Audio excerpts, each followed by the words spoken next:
Te voy a leer un libro. Es un podcast dedicado a los amantes de las buenas historias de la literatura. Tan solo siéntate y escucha, porque te voy a leer un libro.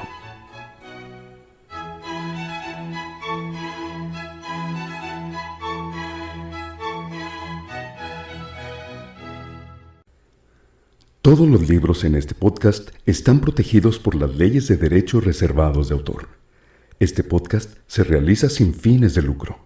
Nuestra única intención es compartir la buena literatura.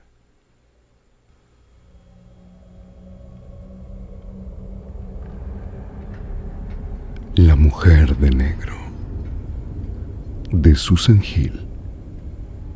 Copyright 1983. Editorial Edasa.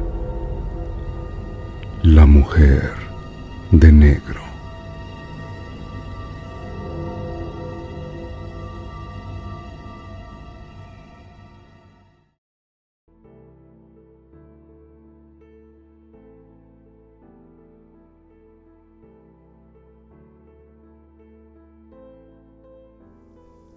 Capítulo 2. Una peculiaridad londinense. Era la tarde de un lunes de noviembre y ya había oscurecido. No se debía a lo tardío de la hora, pues apenas eran las 3, sino a la niebla, a la más espesa de las brumas londinenses, que nos había cercado desde el alba. En el caso de que hubiese habido amanecer, pues la niebla apenas había permitido que la luz se abriera paso en la espantosa penumbra. La bruma se encontraba en el exterior, pendía del río, se deslizaba por callejones y callejuelas y se reamolinaba entre los árboles pelados de los parques y los jardines de la ciudad. También estaba dentro, penetraba como el mal aliento a través de grietas y fisuras y se colocaba con sigilo cada vez que se abría una puerta. Se trataba de una bruma amarillenta, sucia y maloliente, de una niebla que atragantaba, cegaba, manchaba y ensuciaba. Hombres y mujeres cruzaban las calles a tientas, se jugaban la vida, trastabillaban en las aceras y en busca de guía se aferraban entre sí y a las barandillas. Los sonidos quedaban asordinados y las sombras se desdibujaban. La niebla había caído hacía 3 días. No parecía dispuesta a marcharse y supongo que poseía las características de todas las brumas. Resultaba amenazadora, siniestra, ocultaba el mundo conocido y confundía a sus habitantes, del mismo modo que se confundirían si les tapasen los ojos y los hicieran girar para jugar a la gallina ciega. En conjunto, el tiempo era espantoso y abatía el ánimo en el más temible de todos los meses del año. Sería fácil volver la vista atrás y creer que durante aquella jornada había tenido presentimientos de mi inminente viaje, que un sexto sentido o intuición telepática, que en la mayoría de los hombres permanece inactiva y oculta, había despertado y estaba alerta en mi interior. En aquella época de mi juventud, yo era una persona resuelta y sensata, y no experimenté la más mínima incomodidad ni recelo. Toda caída de mi espíritu habitualmente alegre respondía solo a la niebla y al mes de noviembre, hastío que compartía con la totalidad de los ciudadanos de Londres. Por lo que recuerdo, no sentí más que una curiosidad y un interés profesional por la escueta explicación del asunto que el señor Bentley me planteó, a lo que hay que añadir un cierto afán de aventura, pues nunca antes había visitado esa remota región de Inglaterra a la que me dirigía, así como cierto alivio ante la posibilidad de escapar de la atmósfera malsana de la bruma y la humedad. Por si eso fuera poco, apenas tenía 23 años y conservaba la pasión escolar por todo lo relacionado con las estaciones de tren y los recorridos con locomotoras de vapor. Es posible que el extraordinario sea lo bien que recuerdo hasta el detalle más nimio de aquel día. Todavía no había sucedido nada lamentable y mis nervios estaban templados. Si cierro los ojos, me veo sentado en el coche de alquiler y avanzando despacio entre la niebla rumbo a la estación de King's Cross. Percibo el olor frío y húmedo de la tapicería y el hedor indescriptible de la bruma que se cuela por la ventanilla. Noto la sensación de tener los oídos tapados, como si me hubiera puesto algodones. Charcos de luz amarillenta y azulada, que parecían proceder de diversos rincones de aquel círculo del infierno, destellaban en las tiendas, en las ventanas de los pisos altos de las casas y en los sótanos, desde los que se elevaban cual llamaradas procedentes del fondo. También había charcos de luz al rojo vivo de los castañeros de las esquinas.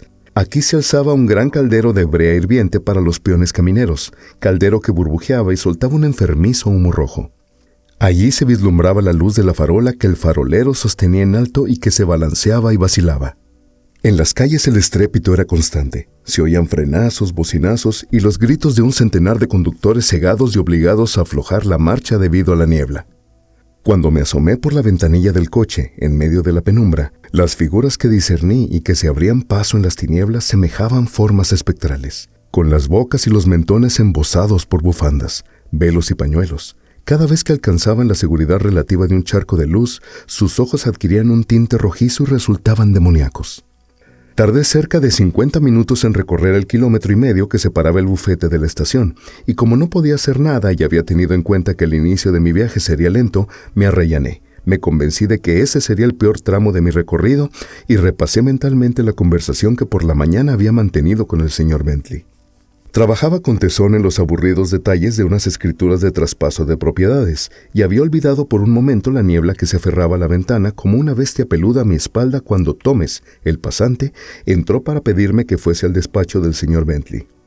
Thomas era un hombre menudo, delgado como un palo, con la piel del color de una vela de cebo y un resfriado perenne lo que lo llevaba a sorberse los mocos cada 20 segundos.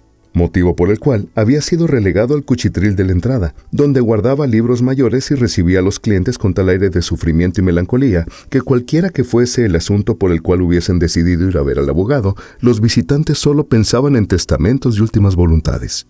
Era un testamento lo que el señor Bentley tenía ante sus ojos cuando entré en su amplio y cómodo despacho, con la gran ventana salediza que en días más apacibles permitía una excelente vista del Inn of Court, los jardines y las idas y venidas de la mitad de los abogados de Londres. «Tome asiento, Arthur, tome asiento». Tras pronunciar esas palabras, el señor Bentley se quitó las gafas, las limpió con gran energía y volvió a colocárselas sobre la nariz. Luego se acomodó en el sillón cual un hombre satisfecho. El señor Bentley tenía una historia que contar, y al señor Bentley le gustaba que lo escuchasen. «¿Le hablé alguna vez de la extraordinaria señora Dravlow?» Negué con la cabeza. Me dije que sin duda el tema sería más interesante que las escrituras de traspaso de propiedades. «La señora Dravlow», repitió, cogió el testamento y por encima del escritorio lo agitó ante mis ojos. «La señora Alice Dravlow, de Hill Marsh. Por si no lo sabe, ha muerto». «Ah, bueno». «Así es. Heredé a Alice Dravlow de mi padre. La familia ha confiado sus asuntos a esta firma desde... veamos...» El señor Bentley movió la mano y se sumió en las brumas del siglo pasado y de la creación del bufete formado por Bentley, Haig, Sweetman y Bentley. «Lo escucho». «Alcanzó una edad considerable». Volvió a agitar los papeles. «Había cumplido los 87. ¿Debo colegir que lo que tiene en la mano es su testamento?» «La señora Dravlow». Bentley elevó un poco la voz y pasó por alto mi pregunta, que había interrumpido el despliegue de su narración. «Como suele decirse, la señora Dravlow era rarilla». Asentí la cabeza. Como había descubierto a lo largo de mis 5 años en el bufete, buena parte de los clientes de más edad del señor Bentley eran rarillos. «¿Ha oído alguna vez hablar del paso elevado de Nine Lives?» «No, nunca». «¿Y el de Hill Marsh en el condado de...?» «No, señor». «Debo suponer que tampoco ha visitado dicho condado». «Lamentablemente no». «Creo que viviendo ahí cualquiera puede volverse rarillo», reconoció el señor Bentley con actitud reflexiva. «Tengo una idea muy difusa acerca de dónde está». «Muchacho, en ese caso vaya a su casa, prepare el equipaje, coge el tren de la tarde en King's Cross, cambie en Crewe y vuelva a cambiar en Homerby. Una vez allí, siga el ramal que conduce a la pequeña ciudad comercial de Creden Gifford. A partir de ese momento, solo tendrá que aguardar el cambio de marea». ¿Ha dicho marea? Solo es posible cruzar el paso elevado con la bajamar, lo que permite acceder a Hill Marsh y la casa. ¿Se refiere a la casa de la señora Dravlow? Cuando sube la marea, la vivienda queda aislada hasta que el agua desciende. Es un lugar extraordinario. Mi jefe se puso en pie y se acercó a la ventana. Hace años estuve ahí. Me llevó mi padre. A la señora no le gustaban mucho las visitas. ¿Era viuda? Perdió a su marido al poco tiempo de casarse. ¿Tuvo hijos? Hijos. El señor Bentley permaneció en silencio unos segundos. Pasó los dedos por el cristal de la ventana como si quisiera apartar la oscuridad, pero la niebla se aferró, con su tono gris amarillento y más espesa que nunca. En diversos puntos de Inn Yard, las luces de otros bufetes brillaron borrosamente. La campana de una iglesia comenzó a dar las horas. El señor Bentley se dio la vuelta y, escogiendo las palabras, añadió: Según todo lo que nos han dicho, no. La señora Drablow no tuvo hijos. ¿Deja mucho dinero o tierras? ¿Sus asuntos son muy complicados? En conjunto no, Arthur, en conjunto no. Era propietaria de su casa, por supuesto, y de varias cosas más en Creed Gifford, sobre todo tiendas que están alquiladas. También hay una especie de granja pobre y a media sumergida. Invirtió dinero en varios diques, pero no sirvieron prácticamente de nada. También contaba con fideicomisos e inversiones al uso. Por lo que dice, todo es bastante sencillo. Eso parece, ¿no? ¿Me permite preguntar por qué es necesario que vaya? Para representar a esta firma en el funeral de nuestra clienta. Ah, claro, por supuesto. Pensé en ir personalmente, por supuesto. Pero a decir verdad, la semana pasada el pie ha vuelto a molestarme. El señor Bentley sufría de gota, enfermedad a la que jamás mentaba por su nombre, aunque no tendría que haberse avergonzado de su padecimiento, ya que era abstemio. También existe la posibilidad de que Lord Balthrop quiera verme, y para eso tengo que estar aquí, ¿no le parece? Oh, claro, por supuesto. También ha llegado el momento de delegarle algunas responsabilidades. Al fin y al cabo, está totalmente capacitado para cumplirlas, ¿no? Eso espero.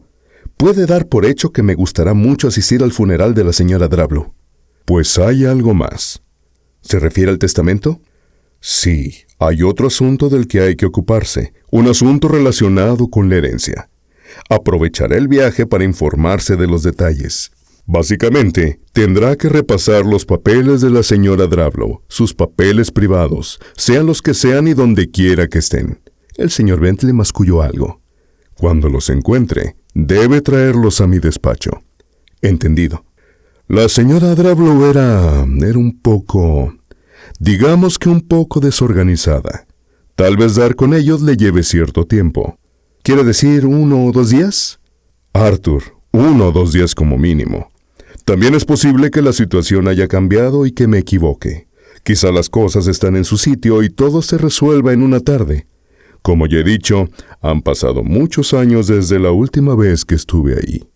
El encargo comenzaba a parecer un recado salido de una novela victoriana, en la que una anciana que vivía aislada había ocultado un montón de papeles viejos en las profundidades de su casa llena a rebosar. Me tomé muy poco en serio las palabras del señor Bentley. ¿Contaré con ayuda? La mayor parte de los bienes son para una sobrina y un sobrino nietos que están en la India, donde viven desde hace más de 40 años. En otra época había ama de llaves, pero ya conocerá más detalles en cuanto llegue. ¿He de suponer que la señora Drablow tenía amigos e incluso vecinos? La casa de Hill Marsh no cuenta con vecinos próximos. Por si eso fuera poco, ¿verdad que al ser rarilla tampoco estableció amistades? El señor Bentley rió entre dientes. Vamos, Arthur. Fíjese en el aspecto positivo de las cosas. Tómeselo como una excursión. Me puse en pie.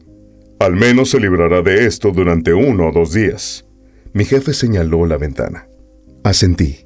En realidad me atraía la idea del viaje, aunque no me pasó por alto que el señor Bentley no había podido resistir la tentación de mejorar una buena historia, ni de exagerar y dramatizar el misterio de la señora Drablow y de su extraña casa. Supuse que se trataría de un lugar frío, incómodo e inaccesible, que el funeral resultaría melancólico y que los papeles que tenía que encontrar estarían escondidos bajo la cama de la buhardilla, en una caja de zapatos cubierta de polvo, que solo contendría viejos recibos y borradores de cartas avinagradas dirigidas a medio mundo, todo lo cual era típico en una clienta de esas características. Cuando llegué a la puerta del despacho, el señor Bentley apostilló. Llegará a Creed Gifford a última hora y hay un hotelito en él que puede pasar la noche. El funeral tendrá lugar mañana a las 11. ¿Quiere que de una vez celebrada la ceremonia vaya a la casa? Lo he organizado. Un lugareño se ocupará de todo. Ese hombre se pondrá en contacto con usted. De acuerdo, pero en ese momento, Tom se materializó a mi lado y se sorbió los mocos antes de anunciar.